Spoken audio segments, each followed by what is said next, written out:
परिचय। जनन मूलभूत जैविक प्रक्रम है जिसमें सजीव अपने जैसे नए सजीव को जन्म देते हैं। प्रत्येक जीवित सजीव जनन का परिणाम है। जनन की ज्ञात बहुत सी विधियों को लैंगिक जनन और अलैंगिक जनन में वर्गीकृत किया गया है। लैंगिक जनन के लिए विपरीत लिंग के 2 लोगों की आवश्यकता होती है।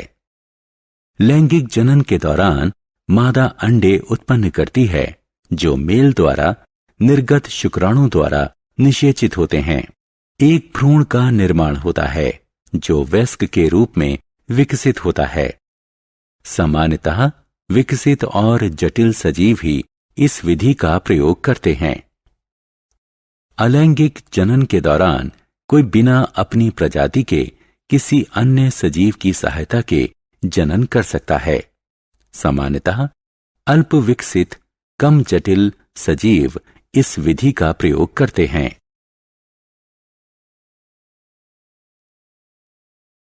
उद्देश्य। इस पाठ के अंत में आप निम्न करने में सक्षम हो जाएंगे। जनन के महत्व को दर्शाना, जंतुओं में जनन की विधियों का वर्णन करना, लैंगिक और अलैंगिक जनन के लाभ और हानि की तुलना करना, मनुष्य के जनन अंगों की विशेषता बताना, जंतुओं में निषेचन के प्रकार बताना, जरायुज और अंड प्रजक जंतुओं के बीच विभेद करना, इन विट्रो निषेचन का पराक्रम बताना, क्लोनिंग की अवधारणा का वर्णन करना।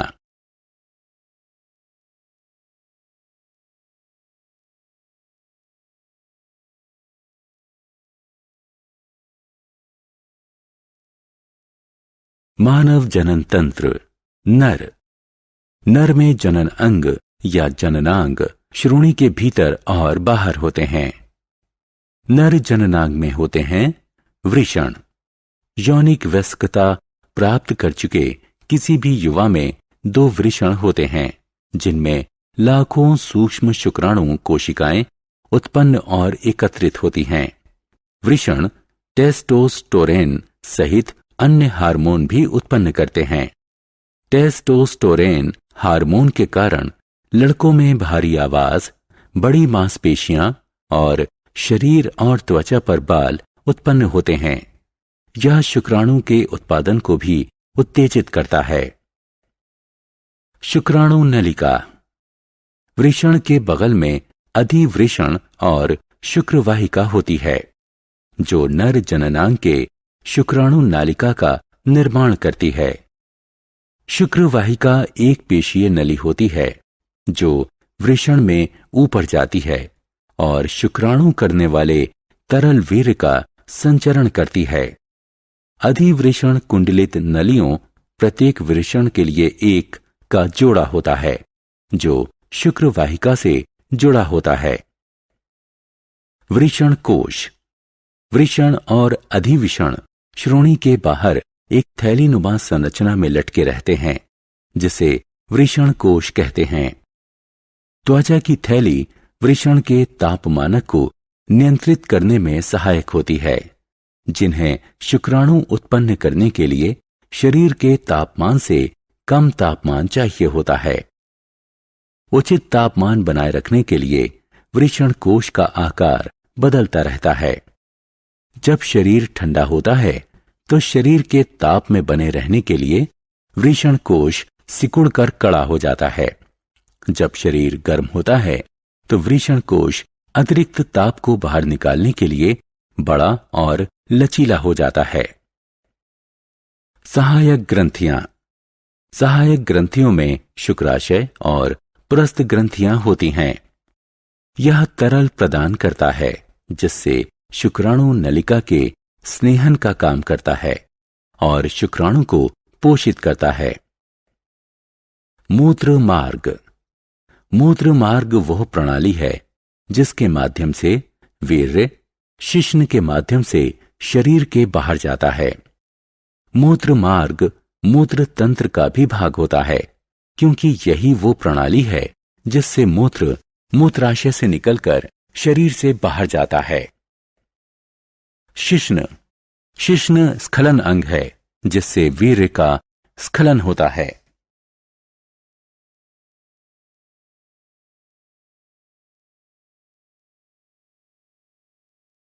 मानव जनन तंत्र। मादा जनन अंग पूरी तरह उदर के निचले भाग में स्थित होता है। मादा जनन अंग के बाह्य भाग में होते हैं भग, जिसका अर्थ होता है ढकना, भगोष्ठ, जिसका अर्थ होता है ओष्ठ। ये त्वचा का युग्म होता है, योनि मुख के चारों तरफ होता है। भगनासा एक छोटा संवदी अंग जो भग के सामने, जहां भगोष्ठ जुड़ते हैं, स्थित होता है। एक मादा के अंतः जनन अंग हैं योनि, एक पेशीय खोखली नली जो योनि मुख से गर्भाशय तक जाती है। इसके कई प्रकार होते हैं। लैंगिक मैथुन, शिशु जन्म के समय उसके बाहर आने का मार्ग, गर्भाशय से मासिक स्राव का रक्त बाहर जाने का रास्ता। गर्भाशय ग्रीवा, यह योनि को गर्भाशय या बच्चादानी से जोड़ती है। गर्भाशय की दीवारें मोटी और मजबूत होती हैं। गर्भाशय ग्रीवा का मुख बहुत छोटा होता है। बच्चे के जन्म के समय गर्भाशय ग्रीवा बच्चे के निकलने देने के लिए फैल जाती है।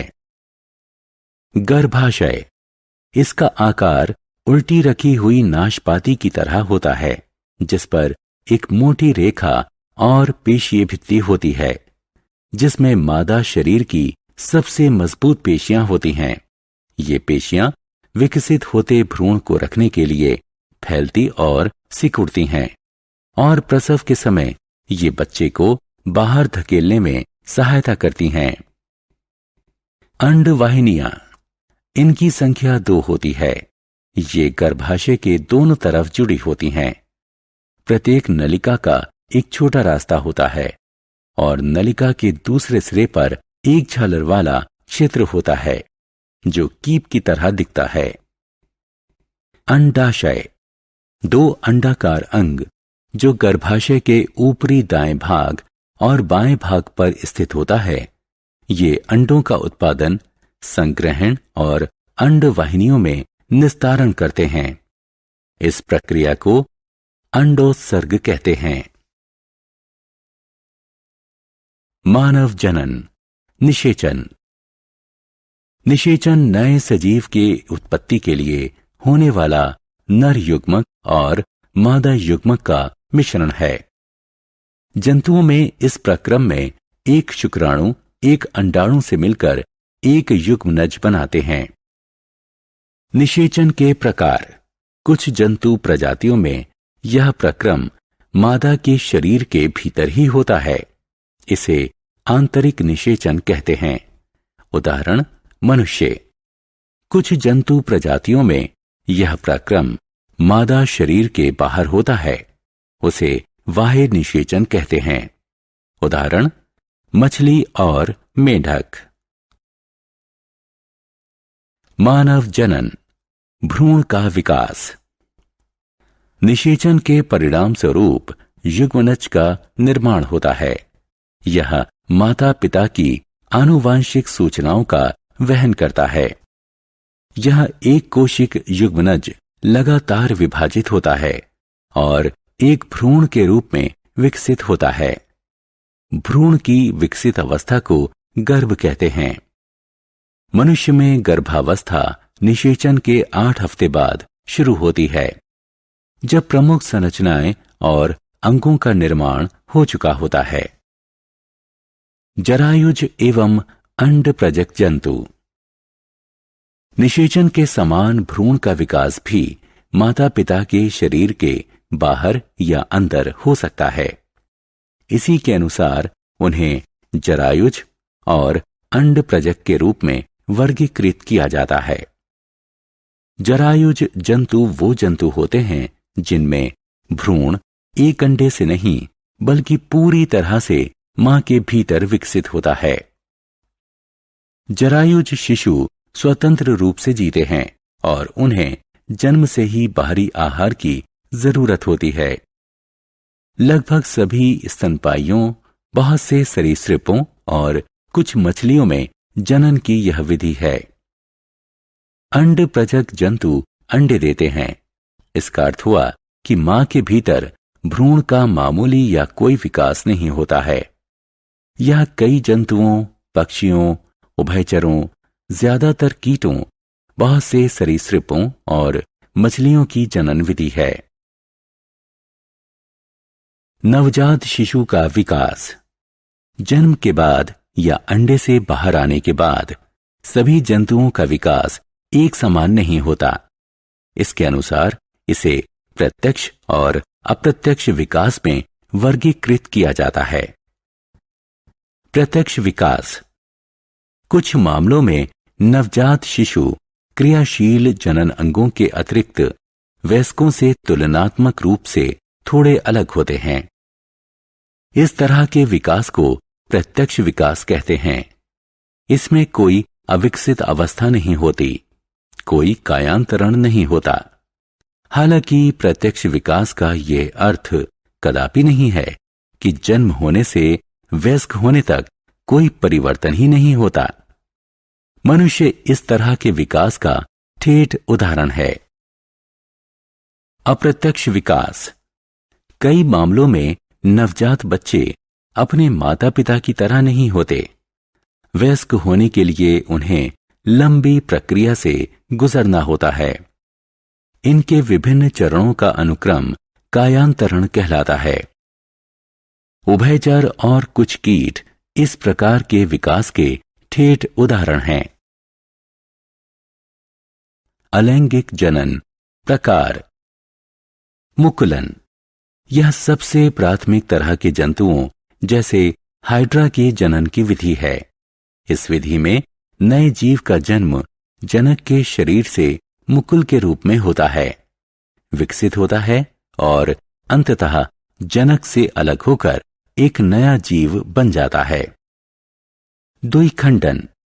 यह अलैंगिक जनन की एक अन्य विधि है जो एक कोशिक जीवों जैसे अमीबा, पैरामीशियम इत्यादि में पाई जाती है। इसमें जनक या सजीव की कोशिका के केंद्रक के दो भागों में विभाजन से जनन क्रिया प्रारंभ होती है।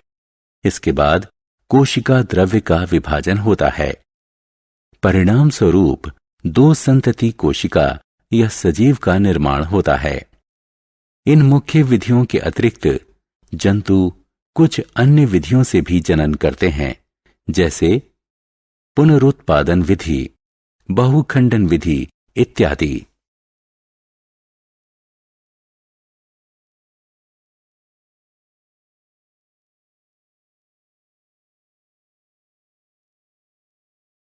जनन की कृत्रिम विधियां। इन विट्रो निषेचन।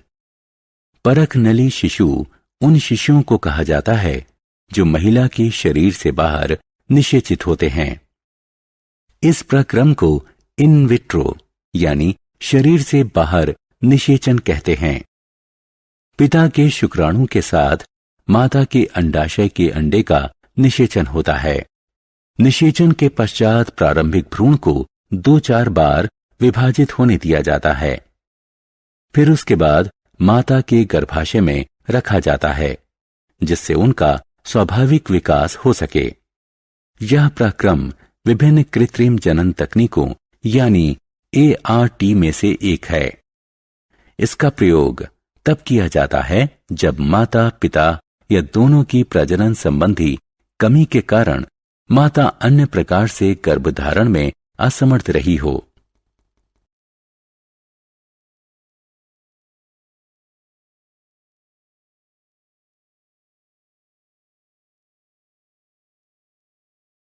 क्लोनिंग। किसी जनक की एक कोशिका से आनुवांशिक रूप से समान संपूर्ण जीव को कृत्रिम रूप से उत्पन्न करने की प्रक्रिया क्लोनिंग कहलाती है। इसका अर्थ है कि क्लोन से तैयार जीव अपने जनक से हर रूप में बिल्कुल समान होता है। क्लोनिंग प्रकृति में अक्सर होती है। कुछ जीवों में अलैंगिक जनन और एक निषेचित अंडे से जुड़वां का विकास क्लोनिंग का उदाहरण है। जीव विज्ञान के विकास के साथ अब क्लोनिंग की प्रक्रिया को कृत्रिम रूप से संभव किया जा सकता है। किसी भ्रूण कोशिका से डीएनए नाभिक निकाल लिया जाता है और अनिषेचित अंडे में आरोपित कर दिया जाता है। उसमें स्थित नाभिक पहले ही निकाल दिया जाता है। निषेचन की प्रक्रिया को बिजली के झटके या रासायनिक उपचार विधि से उत्तेजित किया जाता है। इस कृत्रिम प्रेरित योग विधि से उत्पन्न कोशिका का ग्रहणकर्ता माता में आरोपित कर दिया जाता है। क्लोनिंग द्वारा विकसित जीव आनुवंशिक रूप से बिल्कुल अपने जनक के मूल कोशिका की आनुवंशिक संरचना के समान होता है। डॉली के बाद से गैर भ्रूण कोशिका से भी क्लोन तैयार करना संभव हो गया है।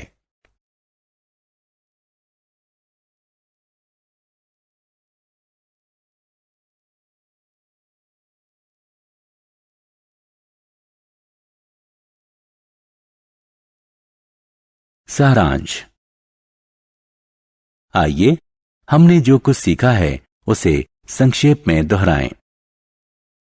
जनन वह जैविक प्रक्रिया है जिससे जीव अपनी संतति को आगे बढ़ाते हैं। जंतुओं के जनन की दो विधियां हैं, लैंगिक जनन और अलैंगिक जनन। दोनों प्रकार के जनन के अपने अपने हानि लाभ हैं। मनुष्य लैंगिक जनन करता है। नर शुक्राणु उत्पन्न करता है और मादा अंडाणु उत्पन्न करती है। निषेचन लैंगिक जनन में नर और मादा युग्मक का योग है। निषेचन दो प्रकार का होता है, आंतरिक और बाह्य। युग्मनज निषेचन का आखिरी उत्पाद होता है। यह भ्रूण में विकसित होता है। विकसित अवस्था में जब अंग विकसित हो जाते हैं तो इसे गर्भ कहते हैं।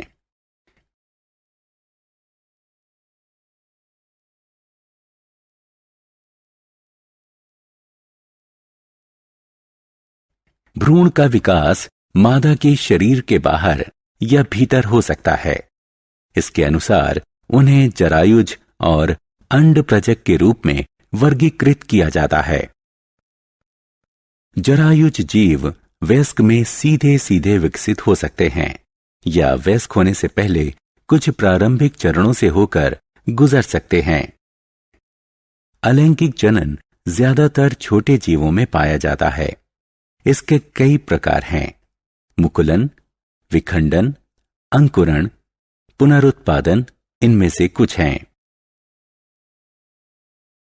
मनुष्य अत्याधुनिक तकनीक की सहायता से प्रजनन में अक्षम मनुष्यों की जनन की प्रक्रिया में मदद कर सकता है। इन विट्रो निषेचन कृत्रिम जनन तकनीक का एक उदाहरण है।